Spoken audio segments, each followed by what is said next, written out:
Salam para hamster pencari harta karun yang mengejar biji emas pengetahuan. Hari ini kita akan meletakkan semua kartu di atas meja dan menanyakan pertanyaan besar. Apa sebenarnya yang lebih menghasilkan uang, berinvestasi di pasar saham atau memulai bisnis sendiri?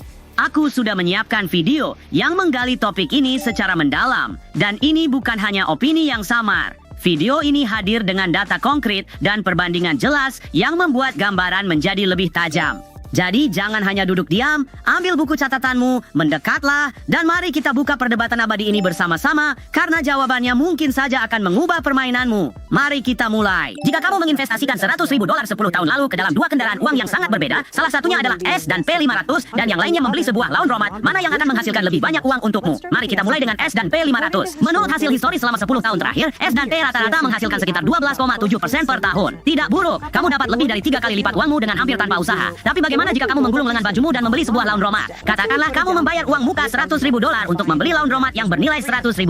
Laundromat itu mungkin sudah menghasilkan pendapatan $100.000 dan sekitar $50.000 per tahun dalam keuntungan. Kamu akan mendapatkan kembali investasimu hanya dalam 2 tahun. Jadi di tahun ke-10, laundromatmu telah menghasilkan laba bersih setengah juta. Itu lebih $170.000 dari investasi S dan P500. Dan itu hanya dari arus kas. Jika kamu memperbaiki bisnis dengan menambahkan card reader, mesin penjual otomatis, layanan cuci lipat, kamu bisa menggandakan keuntungan hampir 2 kali lipat. Membuat total barumu hampir $1 juta setelah 10 tahun. Wow, sekilas perbedaannya memang tampak besar, bukan? Tapi kita tidak boleh melupakan detail kecil yang datang dengan menjalankan bisnis, jenis pekerjaan menggulung lengan baju yang disebutkan tadi. Ketika kamu menjalankan bisnis sendiri, itu menuntut semua waktumu. Hal-hal seperti pajak, gaji, asuransi, tanggung jawab itu sangatlah berat. Bahkan sesuatu seperti laundromat yang mungkin terdengar sederhana datang dengan biaya yang tiada henti. Mesin rusak, perbaikan menumpuk, dan jika kamu menyewa tempat, pembayaran bulanan itu tidak pernah hilang. Di sisi lain, berinvestasi dalam sesuatu seperti S dan P500 lain lagi ceritanya. Uangmu tumbuh sementara kamu bebas untuk mendapatkan penghasilan di tempat lain pada saat yang sama.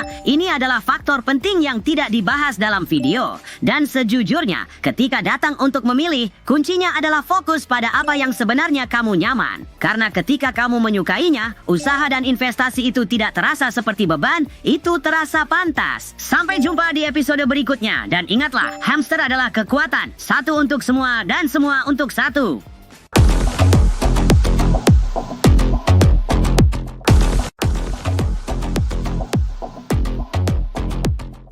Hai, investor hamster tersayang yang berburu keuntungan. Di sini kami selalu mengatakan bahwa ketika bermain dengan instrumen keuangan, kamu harus tetap berhati-hati. Banyak dari kalian mungkin pernah mendengar tentang stabilitas aset seperti S&P 500. Tetapi apakah benar-benar seaman dan sekuat yang orang katakan? Selalu bijaksana untuk mengawasi tren pasar dan mendengarkan apa yang dikatakan para ahli.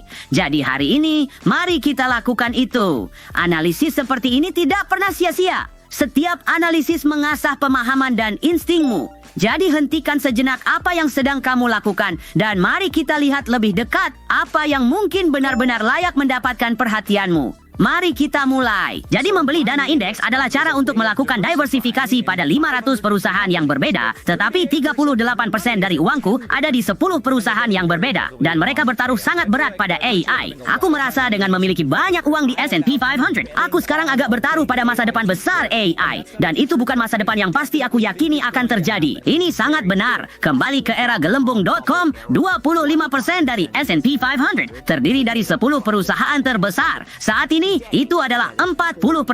Jadi banyak orang melakukan perhitungan dan mereka berpikir, oh tunggu sebentar. Jika itu 25% saat itu dan gelembung.com menyebabkan seluruh ekonomi runtuh dan sekarang 40%, itu berarti dalam zona bahaya. Yang mungkin benar. Tetapi di sisi lain, perusahaan-perusahaan saat ini, mereka menghasilkan banyak uang. Cukup tajam analisisnya, kan? Pada saat yang sama, ini tidak tanpa sedikit optimisme. Volatilitasnya memang jelas, tapi aku tidak melihat siapapun terburu-buru untuk membuang kepemilikan S&P 500 mereka saat ini. Namun di sisi lain, jika orang mulai panik besok, itu mungkin sudah terlambat untuk menjual. Faktanya, investasi seperti ini bergantung pada banyak faktor, terutama pada jenis pemain seperti apa kamu. Apa kamu mengejar keuntungan jangka pendek atau membangun jaringan pengaman jangka panjang untuk tidur nyenyak di malam hari? Apapun strategimu, selalu siapkan bantal darurat itu dan pastikan mendapatkan nasihat dari ahli yang kamu percaya. Sampai jumpa di episode berikutnya dan ingat, Hamster adalah kekuatan, satu untuk semua dan semua untuk satu.